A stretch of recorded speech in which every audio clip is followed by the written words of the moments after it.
more security stuff. Prince Harry decided not to go back to England for the Invictus Games because he's worried about safety. Does this mean the 10th anniversary won't have Harry? Also, someone says he felt really hurt when the king asked him to leave the UK. Hello friends, welcome to the King YouTube channel. Before diving into things, I gotta ask, how's the weather treating you lately? Geez, it's been scorching hot around here today. It's a tad cooler now, but honestly, I'm already fretting over what this summer will bring.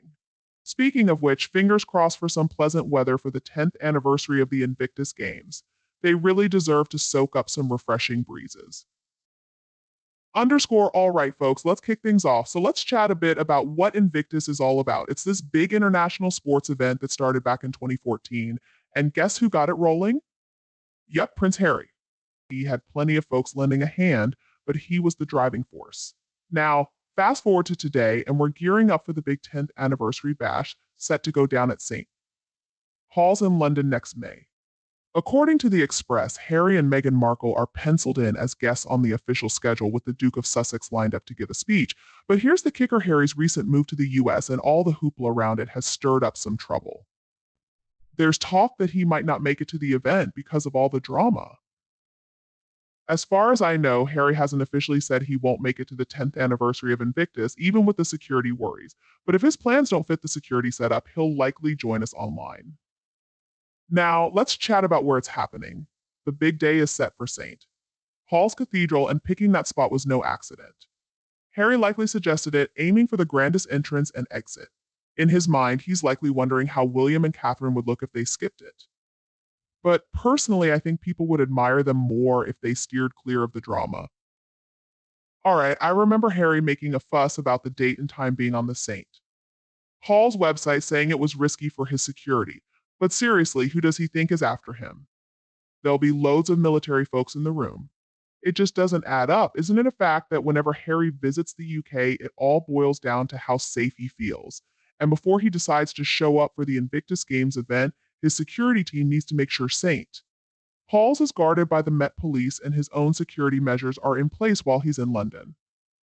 Harry seems to have this inflated sense of self-importance. He talks about wanting to spend more time with his family in Britain, but realistically, how could he manage that? With all this uncertainty surrounding his security, it's obvious this is just Harry flexing his power. It's a game he keeps losing. But what if he genuinely believes he's in constant danger? Are we nearing a point where he never leaves the house again? It's a real possibility. At this rate, Harry might as well stay put in Montecito if he feels so unsafe in Britain. I really believe Harry struggles with extreme paranoia, and sometimes it feels like he's almost inviting trouble. Nothing serious, of course, but maybe another dramatic mishap, something he can complain about, hoping for sympathy. He craves being seen as a victim craving attention. That's the only reason I can think of for his constant griping in the media about his security while broadcasting his whereabouts. And what about Meghan? Will she jump at any minor incident, blowing it out of proportion for maximum victimhood? For instance, if Harry just tripped on a rug, they'd spin it into a tale of unseen forces attacking him, almost losing a leg. Then they'd both play the victim, their favorite game. Do they really expect people to feel sorry for them, thinking his paranoia and self-pity kept him from attending? I reckon it's quite the opposite. There'll be celebrations, all right, but not the kind they're hoping for. Honestly, sometimes I wonder if it's not just paranoia with Harry, but also a sense of entitlement that's the real issue. He's fine showing up in places like Kingston, but St. Paul's Cathedral in London? Oh no, that's too risky. A crowded movie theater in Jamaica or roaming around California? No problem. But London? Suddenly, it's too dangerous for Harry. If he cancels, he's going to look like a jerk. He's got the same security setup as when he first agreed to this event. I think he's just complaining to stay relevant in the news. They love playing this game of will they or won't they show up every time something's happening in the UK. But who really cares? Personally, I'm just fed up with this behavior. Another issue Harry's dealing with, which he's probably fully aware of, is that he can't just up and leave the US right now. It seems his A1 visa has been downgraded to a 3, meaning he'd have to reapply to get back in. Or maybe he's trying to dodge UK taxes by limiting his time in Commonwealth countries. It's crazy how someone who honestly doesn't directly affect my life at all can still manage to get me all riled up and annoyed. I can't believe this sorry excuse for a man who supposedly signed up to defend his country. Clearly, safety isn't a priority for Harry. He's just desperate for more cash, and he'll hide behind Meghan to get it. But will mommy Meghan really keep him safe? I can sort of get where this is coming from, though. We need to talk about Harry's time in the army.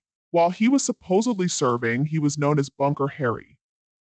He didn't really serve. They pulled soldiers and specialists from their regular duties just to protect this foolish prince. In the end, Harry didn't do anything for the military. He was more of a distraction. Now, the Invictus Games are something Harry and Meghan love using to grab attention in the media. They've even used it as leverage to get their way. If Harry doesn't show up in person, I hope Invictus cuts ties with him completely. He's not a good representative at all, but Harry might have forgotten something important. Maybe there's a deal between Prince William and Prince Harry. As a founder of Invictus, it would be odd if William or someone else from the family didn't attend. It'd be like the Diana Legacy Awards where William showed up in person and Harry dialed in through Zoom. Why is Harry so obsessed with security? My word, he'll be surrounded by Invictus participants, folks who've served their countries and know how to keep others safe. If something were to happen, if some bad guy were to sneak in, surely one of those brave men or women could handle it. Plus, Harry has to give a 30-day heads up for any trip to Britain. Maybe he didn't do that on time, or he wrongly assumed he'd win his legal case. And now the security folks are saying, sorry, Harry, you didn't give us enough time to get ready for you. Either way, Harry wouldn't get the grand entrance he wants, so he might not show up to save face and avoid hearing any booing. If Harry has to attend the Invictus event via Zoom, I think that's just fine. His concerns about safety in London are blown way out of proportion. It's absurd. He travels all over the world with his own security team, and nothing's happened to him or Meghan, except for that near catastrophic car chase, of course. It's clear to me Harry just wants to feel important, and British VIP protection gives him that sense of superiority that nothing else can. Here's another thought: maybe Harry's fretting over security because he peeked at the latest YouGov poll and realized he's not very well liked. Perhaps he's just anxious that people dislike him so much and he'll use security as a reason to dodge anything he doesn't want to do.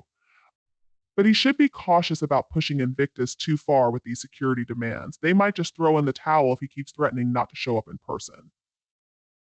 Here's an idea: why can't Harry just host this event in places like California, Canada, or Germany, where he can have the security he wants?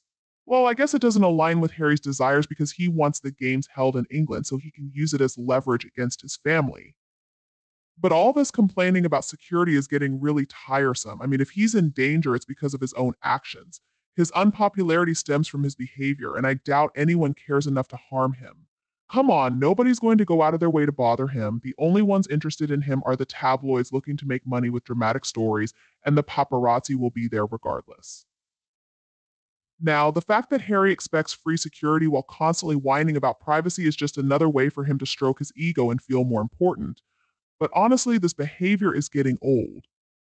Harry, get a grip. It seems like Harry has a few irrational fears. So what's he really afraid of? Is he genuinely scared to be in the country where he grew up, where he was pampered, even though he didn't excel academically, where he got married at no expense spared and supposedly welcomed a son with his wife, not via a surrogate, but through natural birth? And let's not forget Harry is an eco warrior, but it's totally fine for him to jet around the world in private planes because, he's really important. He can't risk flying commercial. But I have to wonder, how is it that Harry can travel to all these other countries, Japan, Jamaica, Germany, and not have the state foot the bill for his security there, yet he expects Britain to cover his security costs when he's on home turf? Or are we supposed to believe that all these countries just caved to his demands and provided free security? I'm not buying it. Let's consider this from a different angle. Is Harry concerned about how British royal fans will receive him? Or is he worried about exposing the kids to the paparazzi and camera flashes if they come to Britain? Maybe it's related to Meghan Markle. Is she afraid of being booed? Well, she should be. Honestly, Harry and Meghan have run out of cards to play. The prodigal son and invisible children cards won't work anymore. And they've overplayed the security and race cards. It's game over for them. Britain isn't Harry's playground anymore, and he needs to stop trying to milk the taxpayers. That sudden trip Harry made to see his father was ridiculous and only fueled rumors that he came for money. Maybe he was also worried about his visa status or trying to mend fences with his family. And if not, why the sudden change in his resident status? Honestly, Invictus Games should confront him directly. They should express that his support hasn't been very beneficial to their cause. And you know what? They can easily find another supporter. Harry has already contributed enough. Now, here's another fascinating tidbit about Harry I want to share with you. It's related to Harry's decision to leave England, to be more precise. A source revealed that Prince Harry felt hurt and even shed tears when King Charles asked Harry and Meghan to leave Frogmore after they stepped back from their royal duties in England. So I thought Harry was living the dream in America, enjoying his days smoking weed and lounging in a mansion with 16 bathrooms. I believe his father is doing the right thing. Harry shouldn't be asking for more than what he's already received. Doesn't anyone in their team realize how bad this makes them look? Let me share a personal story to illustrate my point. I once got evicted from a second home abroad because I wasn't living there anymore and had no plans to return. It was a perk of a job I had quit, and I felt it was unfair. I even cried about it. So, no, Harry, we're not buying your story. Now, let's rewind a bit back to 2022. Harry and Meghan were leasing Frogmore with the lease set for renewal. It wasn't a permanent arrangement. The lease wasn't renewed in February 2023, but this shouldn't have surprised Harry and Meghan, as they reportedly only paid a few months of the lease anyway. All right, here's what happened in March 2023. Interestingly, the press hinted that Harry and Meghan might have negotiated a lump sum payment instead of renewing the lease. This move could have saved them around $800,000 compared to paying the annual lease. It's possible that their lease wasn't renewed because they were neglecting to fulfill their obligation to pay it and the palace decided to take action. It served as a convenient excuse for them, considering they were already living in the US. Let's rewind and see what really went down. Firstly, they were denied the chance to live at Windsor Castle with Harry's grandmother. Then, it seems the royal family missed the hint that they wanted Frogmore House instead. They didn't fancy living in a cottage, so they settled for Frogmore Cottage, which they felt was beneath them. Despite spending a fortune on renovations to upgrade it to their standards, they still weren't satisfied. And then there was this truth-telling spree they went on their truth, mind you, not necessarily the truth.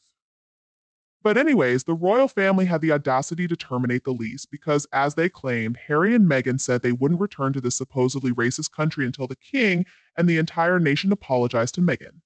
Talk about pettiness from the royals, right? I believe Harry's reaction stemmed from a blow to his ego. He wasn't used to being told no or put in his place before. This meant he couldn't just come and go as he pleased anymore. We couldn't help but notice how Harry reacted when Camilla repurposed a room he once slept in during his early 20s. Was Camilla being vindictive? Probably not. But the real insult was that Harry couldn't freely come and go at Windsor or any other royal residence anymore. He'd have to have guardians during all royal visits if he's even allowed in. Last time, apparently, his meeting with his father lasted only 12 minutes. It's tough to keep track of all the stories because there's so much going on, but here's what I think Harry was really upset when he and Meghan were evicted. There were rumors that he thought it was cruel not to have a home in Britain anymore. He even mentioned asking his father if he wanted to meet the grandkids. After being kicked out, they both suggested that the king could provide them with an apartment in Kensington Palace, and they were willing to pay for it. Harry was probably shocked when the lease wasn't renewed, but I've read in more than one place that they had stopped paying for it. So why should he act so upset when they were evicted for not paying their rent? It seems like Harry always finds something to complain about, and he thought people in Britain would sympathize with him. But why does he think people care so much about him? It's strange to me that a nearly 40-year-old man has no issue depending on others.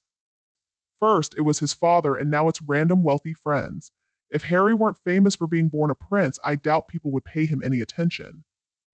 Amidst all the speculation and tabloid rumors, let's focus on the facts. Harry and Meghan left the country, and Harry stopped being a working royal. He wasn't paying the lease anymore. Then there was that controversial interview where he insulted his family and the British citizens. He disrespected both his grandparents and his father. And let's not forget about Frogmore Cottage. Harry didn't even want it in the first place and tried to convince the Queen to move them elsewhere. Well, none of us really know the whole truth. We can't see what happens behind the palace gates. The only thing that might justify Harry's actions is the fact that he spent a lot of money renovating Frogmore, although it wasn't really his money anyway. There have been reports that he even cheated some people out of payment for the renovations. But at the time, Harry didn't seem to care because he thought he and Meghan were heading to America, where he could do as he pleased and make a lot of money. So it's no surprise that he expected some backlash after the interview and everything else they did. Deep down, I think he knew he had hurt his grandmother, the late queen, by severing ties with his family. That's probably why he decided to stop paying the lease. So it seems like the British royal family is doing the right thing by ignoring them and keeping them at a distance. They keep putting out the same old stories. Imagine if they had any new content, we'd never hear the end of it. Now, there's another controversy brewing in Britain. Many people own vacation homes in desirable areas that are hardly ever occupied. So kudos to Prince Harry for giving up his Windsor home so someone else can enjoy it, someone who truly deserves it. There are plenty of places Harry can stay in London that are more than suitable for a minor royal like him. For instance, there's the Ritz Hotel, a lovely establishment just a short walk across Green Park from Buckingham Palace, offering plenty of luxury amenities.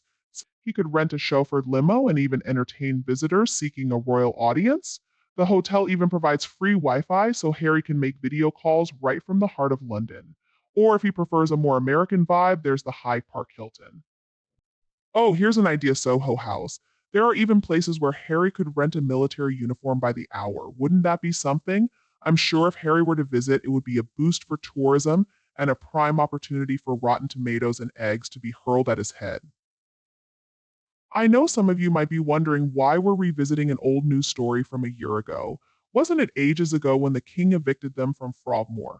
So why is Harry still upset? It's like he either has amnesia or a seriously delayed reaction. I mean, they were kicked out over a year ago, so why is he still so worked up about it? If he's still crying over it, he must be exhausted. And if the rumors about Harry using drugs for years are true, well, his brain must be fried like an egg by now.